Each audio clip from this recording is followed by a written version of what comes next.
সকলেই আমার প্রীতি ও শুভেচ্ছা নেবেন, আশা করি ভালো আছেন। দেখেন, একটু আগে বাংলাদেশের প্রধানমন্ত্রীর তথ্য সম্প্রচার উপদেষ্টা ডক্টর জাহিদুর রহমানের একটা বক্তব্য দেখলাম। তিনি বলছেন, চীনের জে-10 সিইউ যুদ্ধ বিমান কিনতে খফড়া প্রযুক্তি প্রস্তুত করেছে বাংলাদেশ। দেখেন, যুদ্ধ বিমান কিনে কার সাথে যুদ্ধ করবে আমি জানি না। ওদিকে মায়ানমার আছে আর এদিকে আছে ভারত। এই বিমান দিয়ে, কিনা বিমান দিয়ে ভারতের সাথে যুদ্ধ করে কখনোই জেতা সম্ভব নয়। এটা ধোঁয়াশা কুয়াশা ছাড়া আর কিছু নয়। এই যুদ্ধ বিমান বড়োদের কাজে লাগতে পারে। পার্বত্য চট্টগ্রাম, আরাকান, আর্মি, পাবনা, খাগড়াছড়ি, বান্দরবন, এই হিল ট্র্যাক্স অঞ্চলে যেসব বিদ্রোহী গোষ্ঠী আছে, তারা যদি কোনো সময় দেশে কোনো অপতৎপরতা চালায় তাদের জন্য। এখন দেখেন, মার্কিন যুক্তরাষ্ট্র জুলাই গণঅভ্যুত্থানের পরে বাংলাদেশে যেসব চুক্তি করে ফেলেছে, তাতে করে বাংলাদেশ চীনের সাথে যাই করুক না কেন, সেটা এক্সিকিউশন অর্থাৎ বাস্তবায়ন বাংলাদেশের পক্ষে করা আর সম্ভব নয়। কারণ চুক্তির যে নথিপত্র অনুযায়ী যে মার্কিন যুক্তরাষ্ট্র যার সাথে ব্যবসা বাণিজ্য করবে না, তার সাথে আপনি ব্যবসা বাণিজ্য করতে পারবেন না। মার্কিন যুক্তরাষ্ট্রের অনুমতি ছাড়া আপনি বিদেশ থেকে এই অস্ত্র ফস্ত্র তেল পর্যন্ত কিনতে পারবেন না।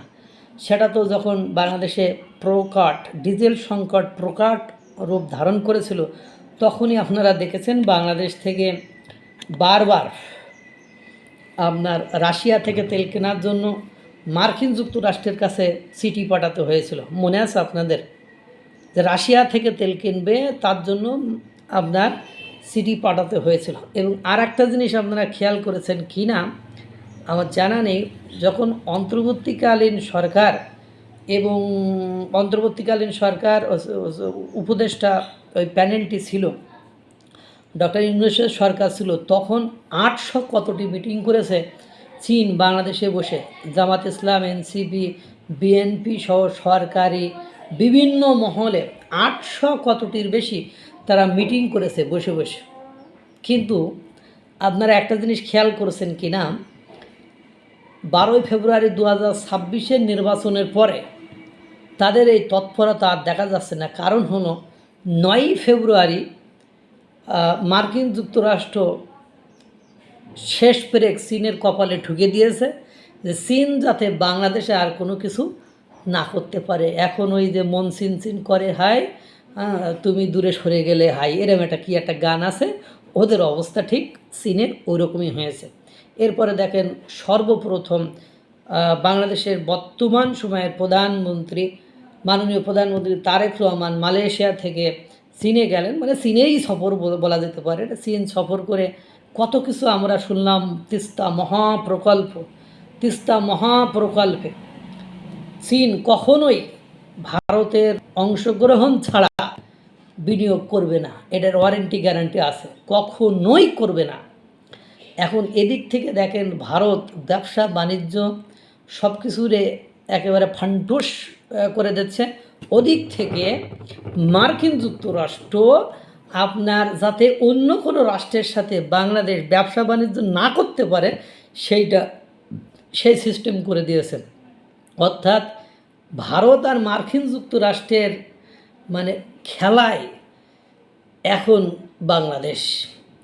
প্রথম দিকে বাংলাদেশ বা বাংলাদেশের জনগণ যারা ভারত বিরোধী, এরা ভেবেছিল মার্কিন যুক্তরাষ্ট্র যেহেতু ভারত বিরোধী, তাতে করে যা কিছু করা চুক্তি টুক্তি যা করার আমেরিকা করি, দেশটা বানাইতে চেয়েছিল আমেরিকা, যার কারণে ডক্টর ইউনূস চুক্তি টুক্তি করেছিল।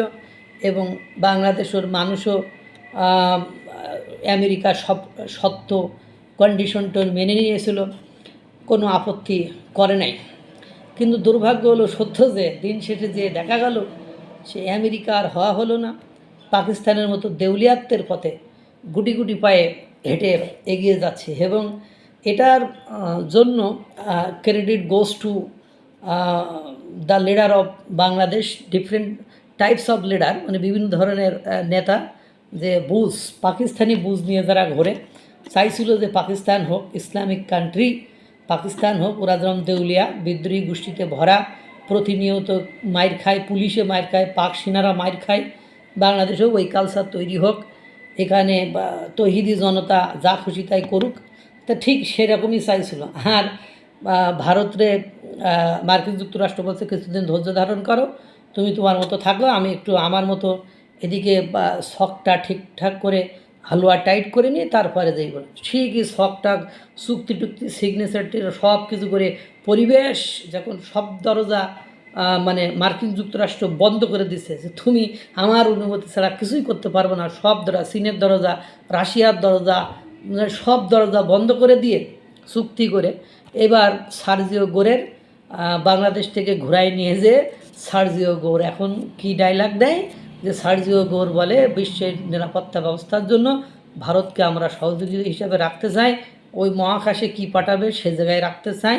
জম্মু কাশ্মীরকে এতদিন পাকিস্তানের অংশ বলতো, এখন সেটা ভারতের অংশ বলা শুরু করেছে। মানে সব কিছু ওই স্বাধীনতা দিবস উদযাপন উপলক্ষে ডোনাল্ড ট্রাম্প এক ভিডিও বার্তায় বলেছিল, নরেন্দ্র মোদী আমার বন্ধু, ও যা চাবে যেমনে চাবে সেভাবেই করা হবে।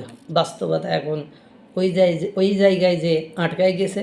এই যে 10C J-10C এই যুদ্ধ বিমান কেনার খফড়া চুক্তি, এইগুলো শুধু চুক্তি কাগজ কলমেই থেকে যাবে, বাস্তব রূপ কখনো এভার আর নেভার মার্কিন যুক্তরাষ্ট্রের সাথে যে চুক্তি হয়েছে ওই চুক্তির বাইরে যে কোনো কিছু করা সম্ভব নয়। এমনি তো মার্কিন যুক্তরাষ্ট্র থেকে যেগুলো কিনতে হবে সেগুলোই বাংলাদেশ এখনও কিনে শেষ করতে পারে নাই। এক এক করে দেখবেন, এই যে এখন দেখেন বিদ্যুৎ, জ্বালানি, গ্যাস সব সংকটে জর্জরিত। না রাশিয়া আসছে, না চীন আসতেছে, না পাকিস্তান আসতেছে, দিন শেষে যে সেই মানে ভারতেরই সাহায্য দরকার হচ্ছে। তা ভারত এবং যুক্তরাষ্ট্র সুন্দর করে খেলে দিলে, আমি প্রথম থেকেই বলছি, কিন্তু বুঝলো না, আমাদের বুঝতে পারলো না, আর এখনও বুঝতেছে না। এখনও সেই মানে কথা হইল, ওই যে পান খেয়ে চুন খেয়ে গাল পোড়ায়ও যদি কারো শিক্ষা না হয় তাহলে কিছু করার থাকে না। মহান সৃষ্টিকর্তা সকলকে ভালো রাখুক, সুস্থ রাখুক।